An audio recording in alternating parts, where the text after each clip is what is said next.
लेकिन बांग्लादेश आने से पहले ये मालदीव्स की यात्रा पर गए थे। अब इंटरेस्टिंग बात समझिए, आपने कुछ समय पहले मालदीव्स को भारत विरोधी बयानों के लिए देखा था।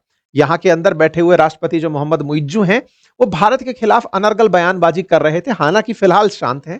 ये जाकर के पहले उनसे मुलाकात करते हैं। तस्वीरें आती हैं कि पाकिस्तान और मालदीव्स ने एक दूसरे के साथ सैन्य कॉपरेशन बढ़ाने के लिए बातचीत की है। आज से 2 दिन पहले की ये बातचीत।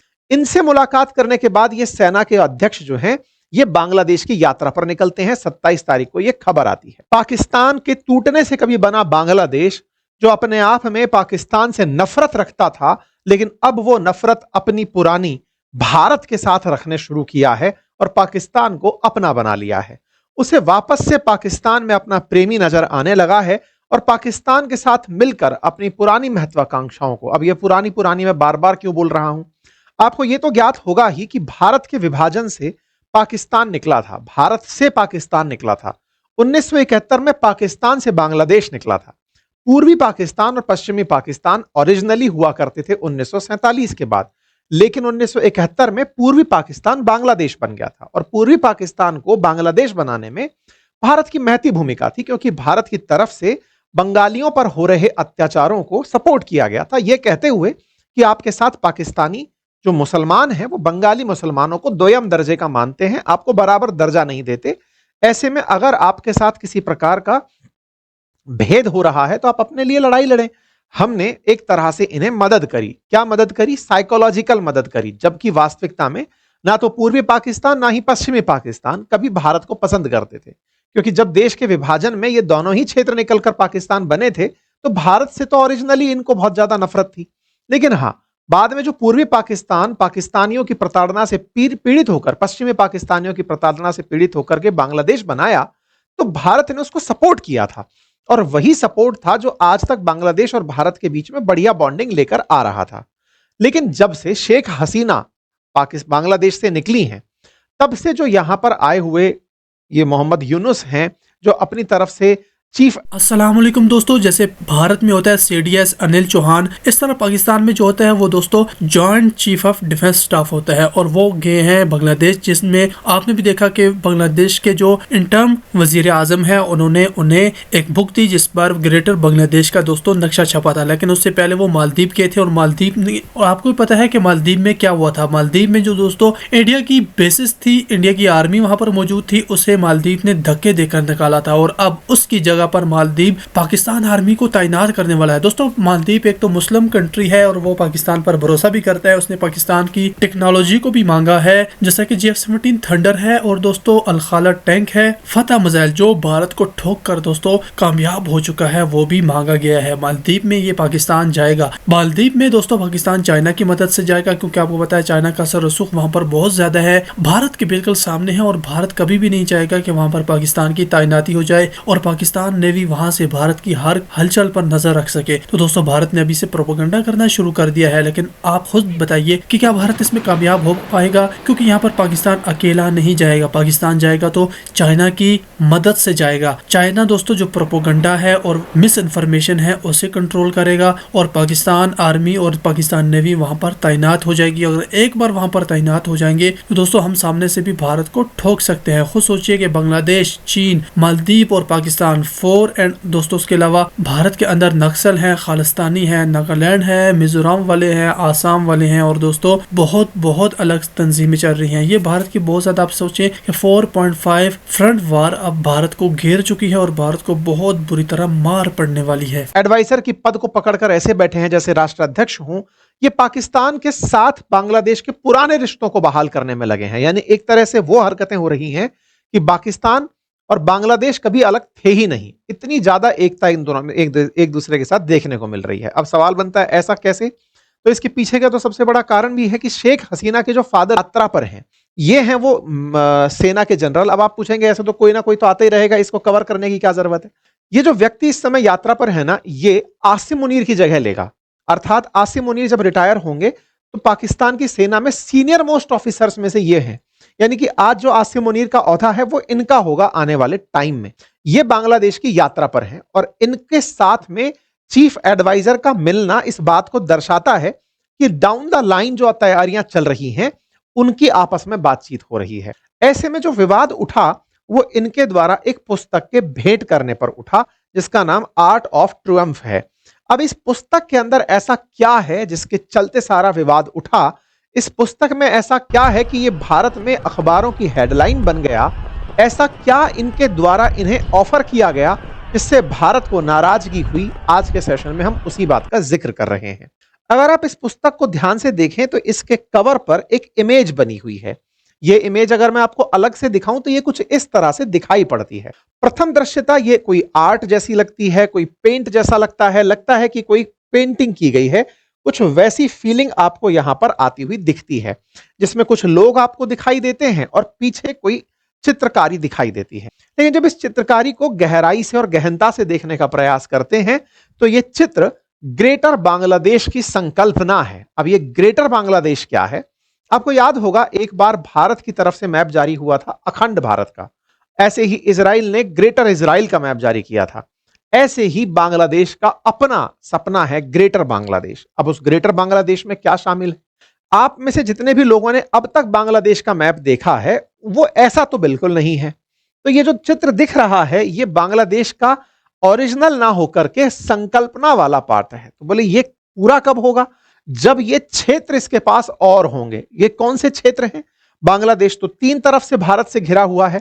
तो जी हां, बांग्लादेश में भारत के हिस्सों को मिलाकर के ग्रेटर बांग्लादेश बनाने की कल्पना ही ग्रेटर बांग्लादेश है। अब इस बात को और गहराई से समझते हैं कि ये इस तरीके का जो दुस्साहस किए जा रहे हैं उसके पीछे असली वजह केवल शेख हसीना का भारत में शरण लेना है या वास्तविकता में ये प्रो पाकिस्तानी थे।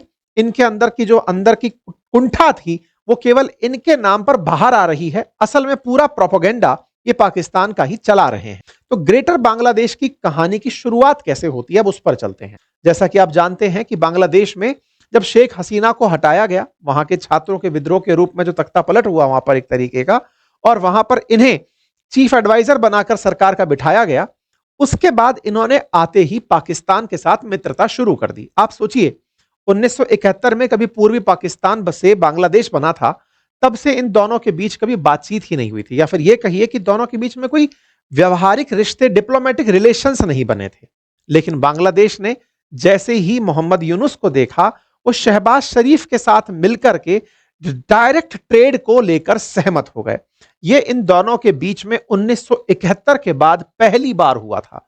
अर्थात ये हेडलाइन बनी थी कि पाकिस्तान और बांग्लादेश ने डायरेक्ट ट्रेड शुरू कर दिया है फरवरी 2025 में। एक बार के लिए लगा कि हाँ भाई, चीफ एडवाइजर अपने आप को इकोनॉमी से रिलेटेड आदमी बताते हैं तो पाकिस्तान के साथ करके व्यापार ही तो कर रहे हैं, कौन सा कुछ नया है। ये हेडलाइन बनकर के बाहर आई कि हाँ साहब ये डायरेक्ट ट्रेड करने आगे बढ़ रहे हैं। समय बीता, थोड़ा और समय आगे चला तो इन भाई साहब ने डायरेक्ट ट्रेड के साथ में ट्रेड, डिप्लोमेसी, कल्चरल टाइज इनको बढ़ाने के लिए 6 और इनके साथ टाई अप कर लिए।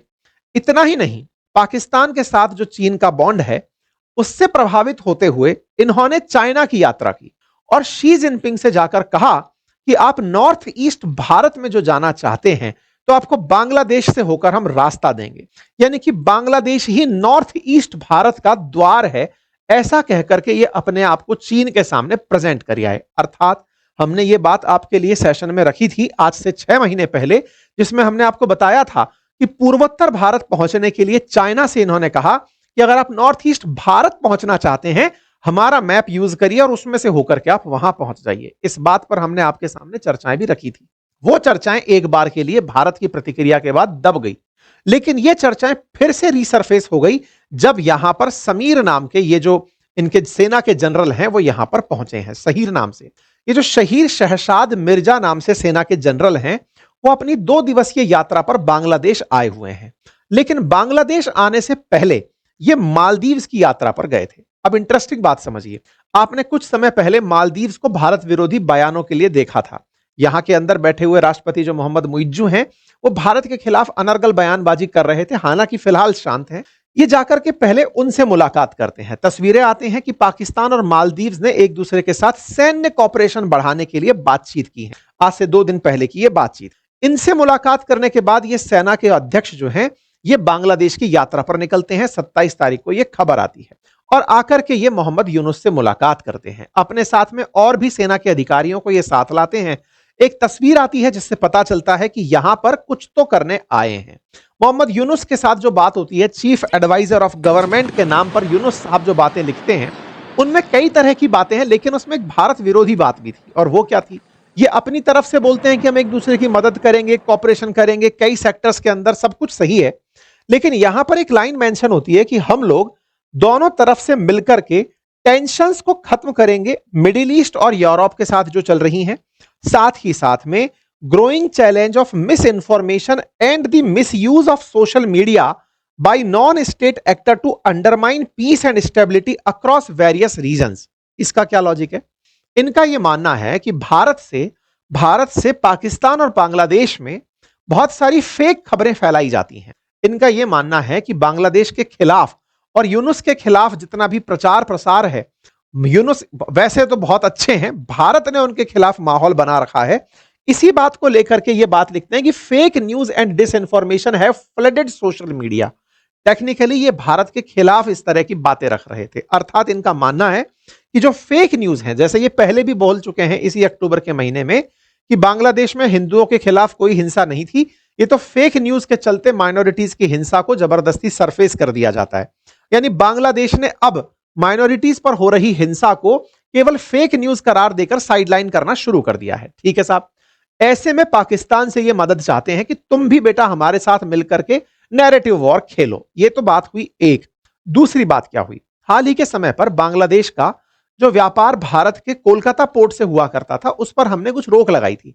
हमने ये कहा था बेटा तुम यहां से माल नहीं बेचोगे। पाकिस्तान ने इसे एज एन अपॉर्चुनिटी दिया और अपॉर्चुनिटी के रूप में उनसे कहा कि बांग्लादेश चाहे तो कराची के रास्ते अपना माल एक्सपोर्ट कर सकता है। अब जैसे कराची तो पड़ोस में हो, मूर्खों की बात देखो, डील क्या हुई? डील ये हुई है कि जो बांग्लादेश का चिटागोंग पोर्ट था, वो चिटागोंग पोर्ट हो या फिर ये पोर्ट जो हमारे बंगाल के बगल में, जो मतलब कोलकाता जो बंगाल का पोर्ट है, उससे पहले ट्रेड किया करता था। इंटरनेशनल ट्रेड के लिए कार्गो फैसिलिटीज हम यहां से उपलब्ध कराते थे। इनको क्या ऑफर किया गया है? इनको ऑफर किया गया है कि आप लोग अपना माल यहां से नहीं भेज पा रहे हो, कोई बात नहीं, आप कराची पोर्ट से भेज देना। मतलब आप सोचकर देखिए कि इनको ऑफर दिया गया कि पहले आप यूं चलते हुए आओ, घूम घाम के कराची पोर्ट पर आओ, फिर यहां से अपना माल आगे भेज दो। जब यहां तक ही कोई सामान ले आएगा तो वो आगे नहीं भेज देगा, लेकिन कराची पोर्ट पर इनको ऑफर दे दिया गया है। अब आप पूछेंगे ऐसा क्या ऑफर हो सकता है? तो देखिए क्या है, अगर बांग्लादेश से माल मिडिल ईस्ट जाना है या बांग्लादेश से माल यूरोप तक जाना है, तो टेक्निकली इतना दूर का ट्रेवल करने से बेहतर होगा कि आप कराची में ही अपने माल को रख लें, पोर्ट ऑन कॉल फैसिलिटी का लाभ ले लें, माल को स्टॉक में रखें, हमारे माल के साथ आप उसे आगे भेज दें। जैसे नहीं होता कि बहुत सारा माल एक जगह इकट्ठा हुआ, वहां से किसी और के माल के साथ में आपका माल आगे भेज दिया, तो बोले आप हमारे साथ मिलकर के व्यापार कर लें। ये ऑफर इनको दिया गया कल कि आप एक काम करिए, हम आपके लिए कराची पोर्ट खोल रहे हैं क्योंकि इंडिया ने आपके साथ कोलकाता पोर्ट बंद कर दिया है। इन भाई साहब ने इनको अपनी तरफ से एक पुस्तक भेंट करी। इस पुस्तक में इन्होंने, विवादित पुस्तक इसको कहा जा रहा है आर्ट ऑफ ट्रायम्फ के नाम से, इस पुस्तक में इन्होंने पूर्वोत्तर राज्यों को बांग्लादेश से मिलाने का ख्वाब व्यक्त किया। इस पुस्तक के कवर पेज पर कुछ इस तरह की तस्वीर बनी थी। असल में बांग्लादेश का मैप तो ये है जो आप देख रहे हैं, ये मैप है। इस मैप के अंदर अगर आप ध्यान से देखें तो किसी भी प्रकार की कोई आकृति बनती हुई नहीं दिखती। साफ दिखता है यहाँ के कौन से स्टेट्स हैं वो प्रेजेंट होता है। भारत में अगर बांग्लादेश को देखें तो वो विजिबल होता है। इन्होंने जो अपनी तरफ से सपना सजाया है, उस सपने में ये आसपास के जो एरियाज है ना, इन एरियाज को ये अपने साथ लेने का प्रयास सोचते हैं। अर्थात बांग्लादेश के आसपास के जो क्षेत्र हैं, जिन क्षेत्रों को अगर इसके साथ मिला दिया जाए तो ये जो आकृति बनती दिख रही है, ये इनका असल मायने में ग्रेट बांग्लादेश है। ग्रेट बांग्लादेश के अंदर बांग्लादेश के सीमावर्ती जो पूर्वोत्तर राज्य हैं, उन्हें ये अपने साथ मिलाना चाहते हैं कुछ इस तरह से। मतलब यहां पर आप देखें तो उड़ीसा, यहां से उठा करके कुछ हिस्सा झारखंड का, बिहार का, बंगाल का, उधर आसाम, और इस तरह से इन क्षेत्रों को मिला करके ग्रेट बंगाल की कल्पना ये लोग रखते हैं। और जब से यहां पर सत्ता परिवर्तन हुआ है, तब से ये लोग इसी ख्वाब को सजाए चल रहे हैं कि ग्रेट बंगाल होना चाहिए। ये जो ग्रेट बांग्लादेश है, असल मायने में अंग्रेजों के द्वारा दिया गया जो ग्रेट बंगाल था, उसकी ही एक तरह की संकल्पना है। जब बंगाल 1905 से पहले हुआ करता था, बिल्कुल वैसे ही बोले हमको बनाने की आवश्यकता है, ये पूरा क्षेत्र हमारा हो, ऐसी इनकी संकल्पना है। अब आप समझ सकते हैं कि बांग्लादेशियों ने ख्वाब असल मायने में क्या पाल रखा है। अब आप पूछेंगे इस ख्वाब की पूर्ति में इनके लिए बाधा क्या है? इनके लिए बाधा तो कुछ भी नहीं है। इनको तो पता ही चलता है कि भारत का जो सिलीगुड़ी कॉरिडोर है, वो सिलीगुड़ी कॉरिडोर